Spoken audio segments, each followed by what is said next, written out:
რა ხდება მამისონის უღელტეხილზე? მეცხრე არხის რაჭის ბიურომ დღეს უღელტეხილის უმაღლეს წერტილში მდებარე მეტეოსადგურზე რუსული საგუშაგო გადაიღო. მეტეოსადგურს, სადაც რუსი მესაზღვრების განლაგების თემას ოფიციალური თბილისი წლებია გაურბის, სტრატეგიული მნიშვნელობა აქვს. სასაზღვრო პერიმეტრი მოწინააღმდეგე საქართველოს ტერიტორიების დიდი მონაკვეთის კონტროლის საშუალებას აძლევს. როგორ უნდა დაიბრუნოს სახელმა ხელისუფლებამ სტრატეგიული წერტილის კონტროლი და ომამდე არსებული პოზიციები? გიორგი ცხვიტავა თემის დეტალებით.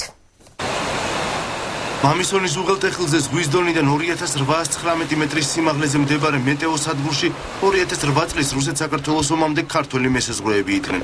თუმცა ომის შემდეგ ეს პუნქტი რუსებმა დაიკავეს.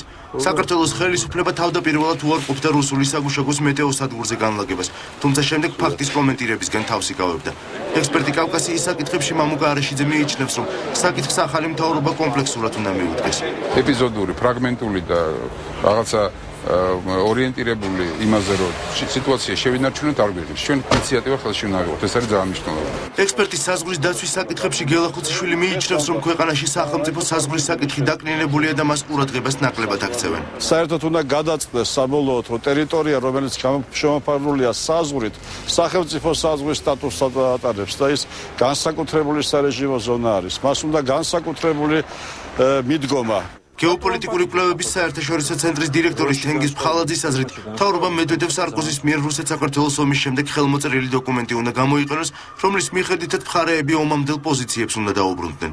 ხდება გარკვეული საერთაშორისო ვალდებულებების და ხელშეკრულებების დარღვევა და მათი იგნორირებით ხდება ტერიტორიების დაკავება.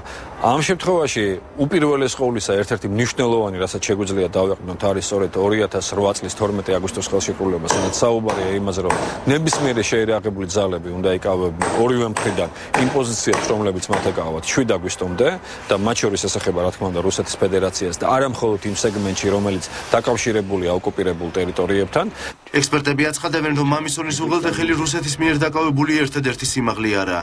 კვლავ პრობლემად რჩება ხევსურეთში სოფელი ფიჩვები, ყვარლის მთების მონაკვეთი, ციფისა და ქლუხორის ხეობები და სვანეთში აილამის 9 კილომეტრიანი მონაკვეთი.